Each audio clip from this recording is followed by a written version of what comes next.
Hi guys, it's Jacob from Stringbuzz here, stringbuzzworld.org being the music journalism site, links in the description down below. And we have a brand new song review for you today, and it's the latest track by the Chainsmokers featuring Florida Georgia Line, and that's Last Day Alive, so I'm going to refer to the original article as I usually do for these videos, so I hope you enjoy. So the Chainsmokers released their debut album this week, and there was one track that immediately really stuck out to me. You have the Chainsmokers on the one hand, the brutal killers of EDM and electronic music in 2016, perhaps ruining a genre for the next 5 years or so, and it's not their fault, but the copycats did that alongside them.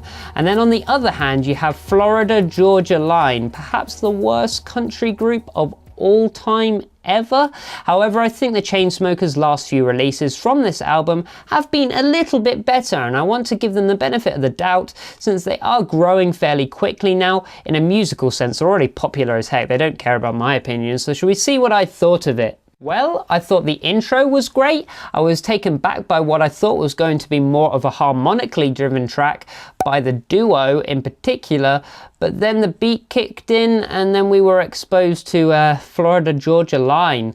This track might be the cheesiest song of the decade, and I'm not really even exaggerating there. The EDM backing track sounds straight up ripped from the recent terrible Linkin Park discography. The vocals are monotonous throughout and so out of place, and the hook is just teeth-grittingly bad. You could see that the Chainsmokers were genuinely trying with this track, with this collaboration, as it does have some fairly exciting little pieces tucked away right in the background of the mix, but this collaboration was doomed to fail from the start. And as soon as you put that weak country voice on top of a stereotypical EDM ballad, it's not a recipe for success. It's more of a recipe for it's like failed IKEA instructions. Production-wise, I think the track has some elements within the mix that do genuinely work quite well. I think the timbres in the pads are much better than we usually get from the Chainsmokers, and although they are still pretty safe, to be honest with you, they are much better than the watery wasteland of your average EDM mid-ground.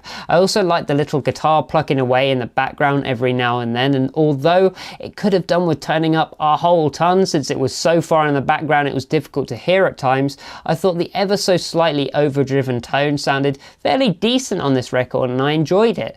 The vocal tracks though are ridiculously overproduced and gated to the point that the voices just sound like countrified layers is the best way of putting it. You could tell this when the harmonies re-arose in the bridge, since they sounded like just pads to me rather than actual human voices. All in all, a functional production cycle rather than a good one. When it comes to the musicality of this track, I just felt that the song was a little bit boring for me. It had no emotional weight or substance going for it, yet it insisted down this ballad route, which I just found so dull and boring. Florida Georgia Line sound completely dull here yet again as well, and as you can imagine, they don't suit electronic music. Who would have thought? I hated how the track literally copied the opening as well and pasted it into the bridge with no variation or decoration at all. That's incredibly lazy. It's so obviously studio repeated that once you isolate both parts, you can't tell the difference. That's kind of crazy for me. That's ridiculous laziness in the studio. It's obvious that this track is meant to be filler though, since it has no dynamism or excitement about it at all. It has no enthusiasm either, and it just plods along without any real direction or even concentration, if I'm honest with you. The melodies are dull and repetitive. Other than the one harmonic section, we didn't get any vocal harmonies, which is just ill-fitting. The instrumentation is a little too bland, progressions wise especially. Nothing felt that powerful or strong. The transitions are lazy and predictable, and the song is just so boring. Lyrically, the track is your usual cheesy rubbish about seizing the day and this whole now or never thing, which they decided to repeat 100 times.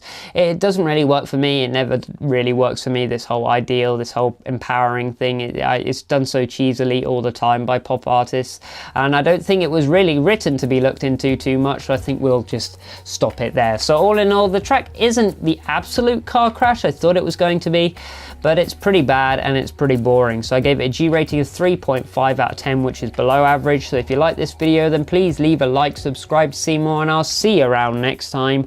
Bye bye.